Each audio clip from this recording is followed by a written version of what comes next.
જાન્યુઆરી માસમાં નૈસર્ગિક ઉત્પાદો, હવામાનમાં ફેરફારો અને ક્યાંક વરસાદ, કમોસમી વરસાદ અને પવનના તોફાનો સાથે સાથે કરા કે હિમવર્ષા થવાની શક્યતા રહેશે, જેમાં લગભગ દેશના ઉત્તરીય પર્વતીય પ્રદેશોમાં હિમવર્ષા સાથે જમ્મુ કાશ્મીરના સરોવર થીજી જવાની શક્યતા રહેશે.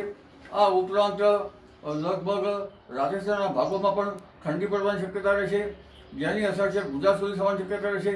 તારીખ 26ની આસપાસ બંગાળ ઉપસાગરમાં એક સિસ્ટમ બનતી જણાશે અને તારીખ 14મી ડિસેમ્બરની આસપાસ અરબી સમુદ્રમાં પણ એક લો પ્રેશર ઊભું થશે, જેનો માર્ગ સોમાલી તરફનો રહેશે. એટલે આગામી જાન્યુઆરી માસની શરૂઆતમાં હવામાનનો પડતો આવશે અને મકર સંક્રાંતિથી તે જાન્યુઆરી માસ સુધીમાં કેટલાક ઠેકાણે કમોસમી વરસાદ, પવનના તોફાનો સાથે થવાની શક્યતા રહેશે. અત્યારે હાલમાં જોવા જઈએ તો ડિસેમ્બર માસમાં પણ હવામાનનો પડતો આવશે અને લગભગ હમણાં લગભગ 48 કલાક સુધીમાં ઠંડી રહેવાની શક્યતા રહેશે.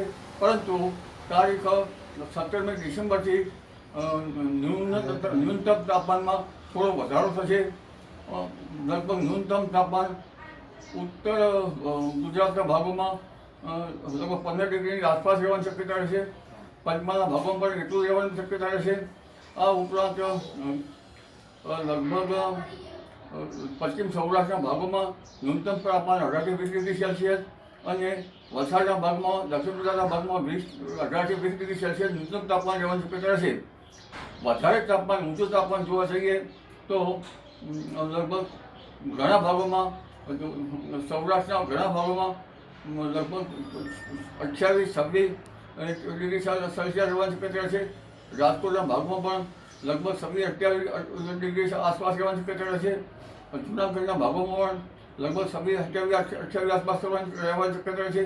દરિયા કિનારાના ભાગમાં થોડુંક વધી શકે, ક્યારેક જૂનાગઢમાં 1-2 ડિગ્રી વધી શકવાની શક્યતા રહેશે અને દક્ષિણ ગુજરાતના ભાગોમાં પણ લગભગ 26-28 જેવું રહેવાની શક્યતા રહેશે.